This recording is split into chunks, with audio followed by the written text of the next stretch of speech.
So I got some videos. Now this one is section 8. This one is a little older. Not much has changed. That's the point in watching this. Not much has changed. Why is that? I understand that there's a certain set of people that's going to generationally do it over and over and over again, right? I've seen some of your comments. You know, a grandmother, her daughter, and then her daughter got on it, got on it, got on it, got on it. We saw it in the video if you were here following me when we did the welfare of the Black family, something like that. Got pregnant as a teenager. The mother was like, I got to get you on welfare. It's like, oh my God. Like, we got to do better. And not talking about it is not going to make it any better. We ignoring stuff, and that's why it is not getting any better. Like, come on now. You can't just live for free. You can't. And you can't expect anyone else to take care of you for the rest of your life. That's crazy talk to me. Joins us now. And Mark, this is bad news for renters, obviously, but also for landlords who are trying to keep quality tenants. Yeah, it is. But city leaders are trying to step in to avoid this. City Alder Michael Schumacher tells me there is some support to divert money into the Section 8 program to help families make ends meet through the end of this year. Some families, however, don't know if they can wait for a decision to be made. Now, this ain't got nothing to do with COVID, y'all, okay? Look, what I say, this is 13 years ago.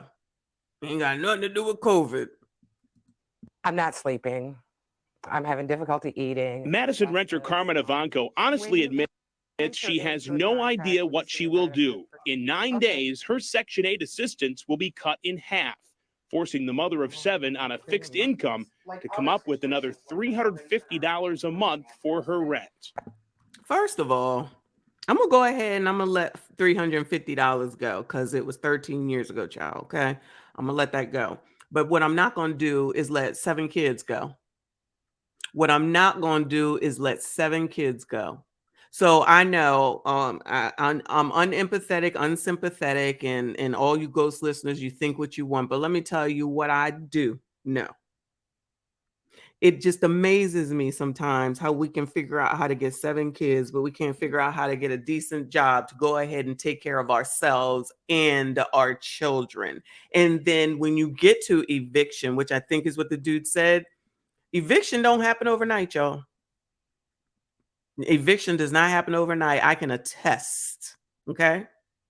So we want to 13 years ago up until now, not even talking about the show that I was just talking about from the 80s. And we still doing this mess. You gonna go out here, you're gonna have 7 kids, ain't a man in sight in all these videos. Don't get mad at me at the facts. These are the facts. This is her picture of her and her, or all her kids. 1, 3, 4, 5, 6. That's all. Wait, 1, 2, 3, 4, 5. That's only 5. Because I'm assuming that this big person is her. Why would someone think that you're going to have 7 kids by yourself and think that you're going to live how now? But in poverty. But in poverty. I'm supposed to say what about that?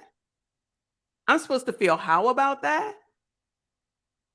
You telling me 7 times, I'm just going to say 7 times because we don't know how many, you couldn't get with no one. And I'm sure someone will come through and be like, it's the men, crusty, dusty, musty, ashy. Crusty, dusty, musty, ashy.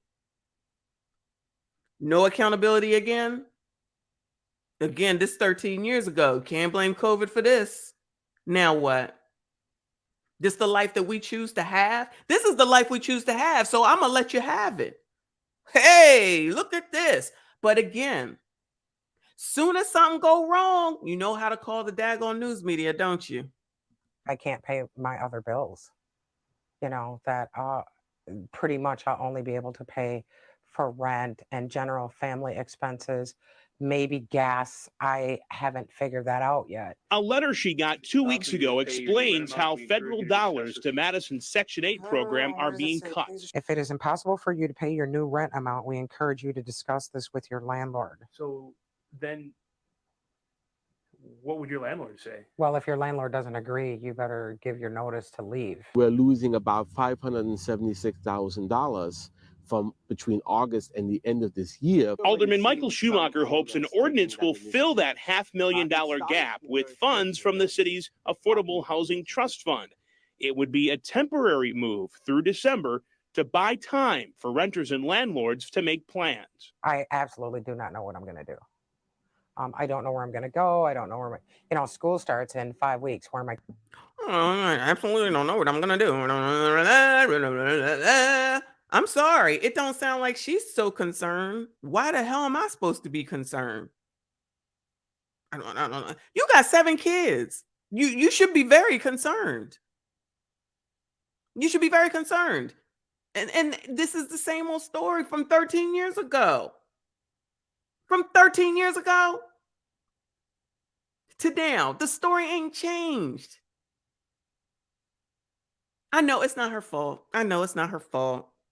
It's not her fault. Crusty, dusty, musty, and ashy is their fault. Okay. The kid's going to go to school. Ivanka hopes she and her family will be okay. She worries. She hopes her family will be okay. Is that the solution? We're just gonna hope. You know what that means? Someone will come in and rescue. Someone will come in and rescue. Especially since we on this program here. So we're going to wait to see who reaches out to put us up or give us the money or whatever. This woman just said, first of all, she act like this is not urgent. If you don't think that you and your kids are urgent enough, the hell, why I gotta care? I'm going to let you do you, boo. I'm going to let you do you. Do you, girl. My thought would be, and I don't, again, this is 13 years ago. It's different. We better come up with 350 daggone dollars. Come on with the 350. I know it wasn't no Uber, but something. Thank you, sir. I appreciate you. Thank you. Hope, though, y'all. Hope. What is this? Jesse Jackson's sister or something? Though about others. I don't want to see people homeless. The homeless shelters are already full. I think that's a terrible situation for children, and what are people going to do? Here's another problem. Federal funding ends August 1st, 9 days, but this ordinance likely won't be passed, if at all, until September. City leaders say that's why Section 8 renters need to meet with their landlords in the next week to either negotiate lower monthly rates or find a more affordable unit or try to make plans to figure out exactly how they're going to make payments. And what is the mayor saying? What does he think about this plan? There's some mixed emotion. I spoke with Mayor Dave Cheslevich today. He tells me he overall likes most of this plan. He says all of the aspects need to be explored, especially where this money is going to be coming from before he is fully on board with it. Again, likely to be made a decision sometime in September. Mark Levicott reporting. Mark, thanks. Thanks, Mark. You're the best. So let's take a look. Let's take a look, child. So this is in Atlanta. Shout out to the ATL. Cobb County families say they are not wanted in rental properties. And this is from 8 months ago. Okay. Residents are being kicked out, many being told their apartment is no longer accepting their rent payments. Families we spoke to say it's income discrimination. Investigative reporter Sierra Cummings found it's a widespread. Child, I remember this.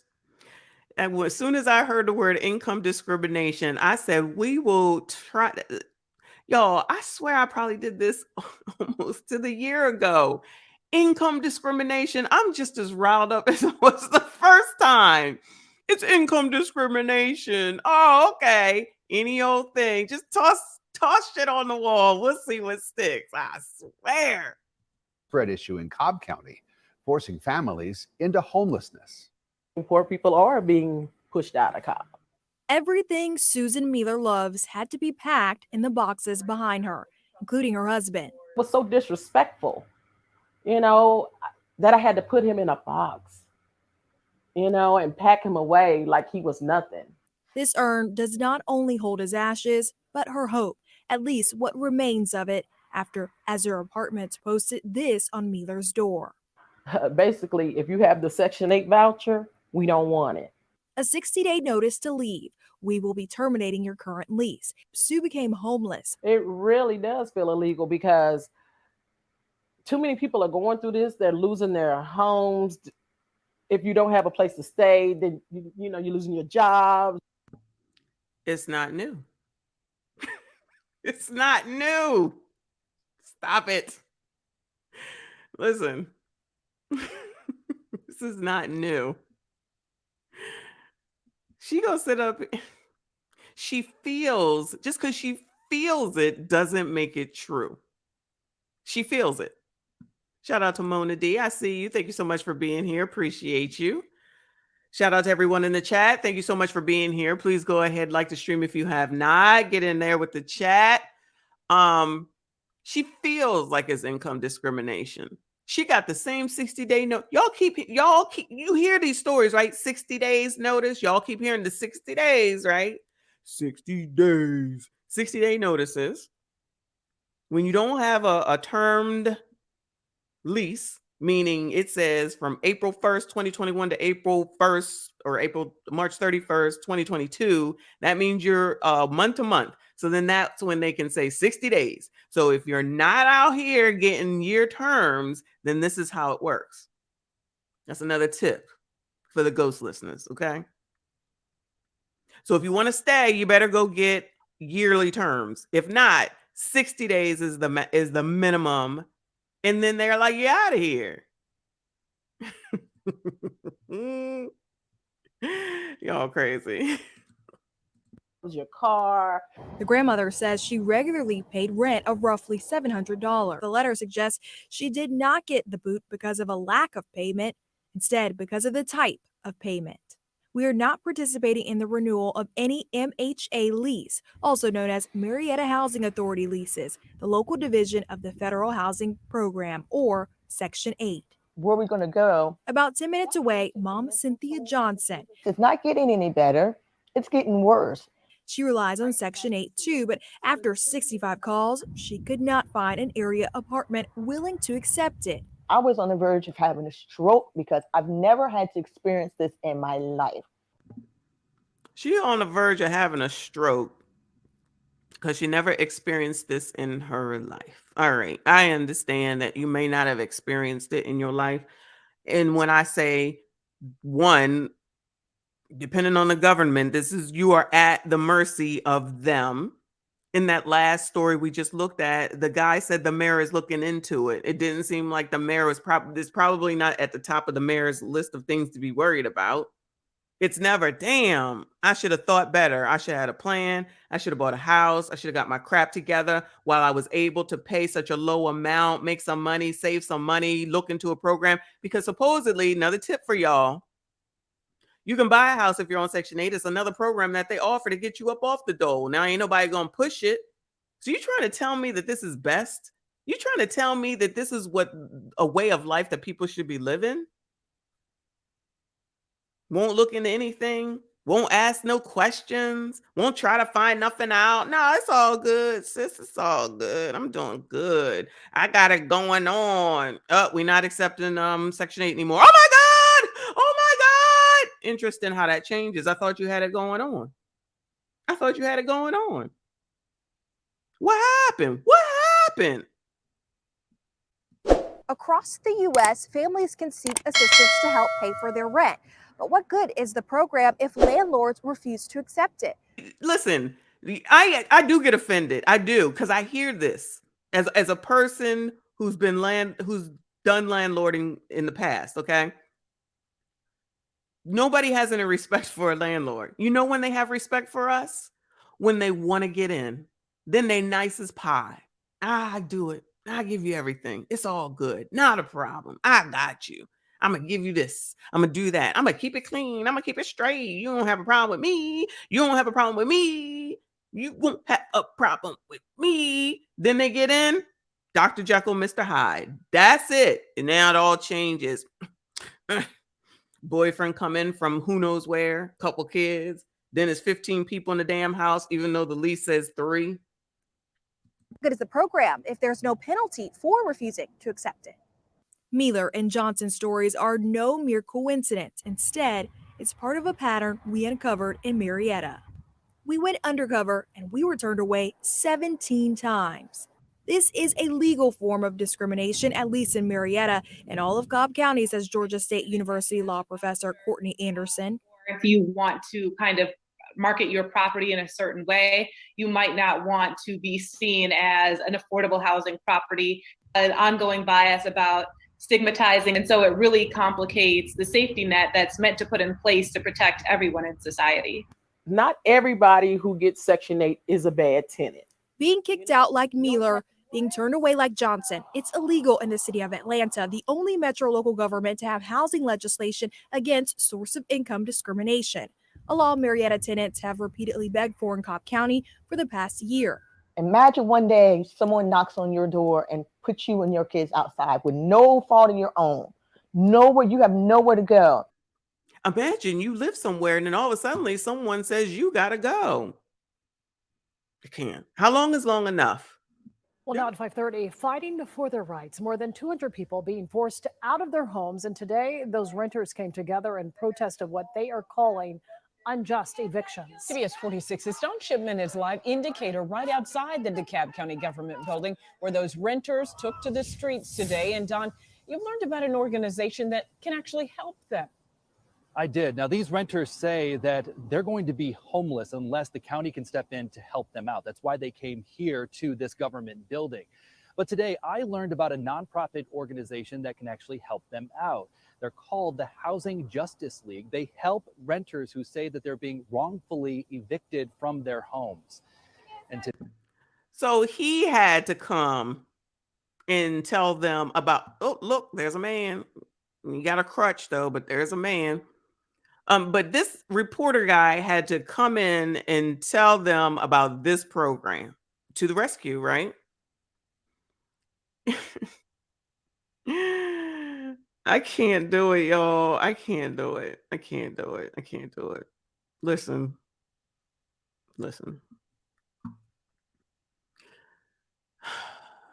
I forget it. Just come on, y'all. Come on. 200 families are set to be displaced at the end of August by Meridian Managing Group and the owners of Forest at Columbia. It can't be this place because I'm about to move over there. This place look nice. Oh no, they're right in front of the building. My bad. Why ain't they going to move here? This is where I'm living at. This looks like a very nice spot. They should have. Well, no, I'm glad they didn't show where they live, child. But they should be going over here to get an application. Go ahead and see if you can get a job here. Maybe you get a discount on the rent, and then you can go and live across the street from the county building, and then you can check on everything that way. And then maybe you can afford it here, but they probably don't accept Section 8. I'm just assuming. I could be wrong. This is one of the vanishingly few affordable complexes in the metro area still. And they're doing what is going on all across the city, which is trying to displace all of these families so that they can renovate and jack up the prices. Yeah. Oh, so she just said they're basically going to do the same thing as the other. We got kids group. They're going to renovate and raise the price. So they already know what it is. They ain't coming back. You got to go. Oh, no, you can come back. You just got to pay the rent, and we're not taking Section 8. So now we're out here still again. We got to force people to try to take something. It's not right. It's not fair. Not enough time. Not enough notice. Blah, blah, blah. Now listen, we don't see where they live, but let's just assume that it's not the best, okay? Let's just assume, okay? You was comfortable being there. That's all I'm saying. You was comfortable being there. Section 8 is not the issue. The issue is that you want to do these things for yourself and on your own, and don't think that the government here is here to help you. They are here to. How many times do people have to say that? No offense against the government, because we need it. Okay, we do. Let's not get into that. Right? We do. However, to depend on them for everything, we got to do for ourselves, and we got a problem with that. And then we have a problem with blaming and shaming and making someone else explain and do the work for us. That's what I've seen in each of these videos today. And everyone is at their wits' end, at the end of the rope. And everyone thus far, looks like they are able-bodied persons. To get on Section 8 and just be like, all right, this is it for life. No. When are we going to understand, Black women, that the government and Section 8 is not going to do us well? It's not. It's not. And this mess with the it's going to get worse, because this mess with the trying to shame and force landlords to take it just because there's a lack of places to live. That's ridiculous. And even though they may have been forced temporarily in that other story, I guarantee you they fought back and got up out of it somehow, some way. But people like me and other landlords will see this and be like, see, this solidifies why I don't want to take it, because you are not going to force me to take this. But it's the same old story, just a different person. We got to stop this. We got to stop this.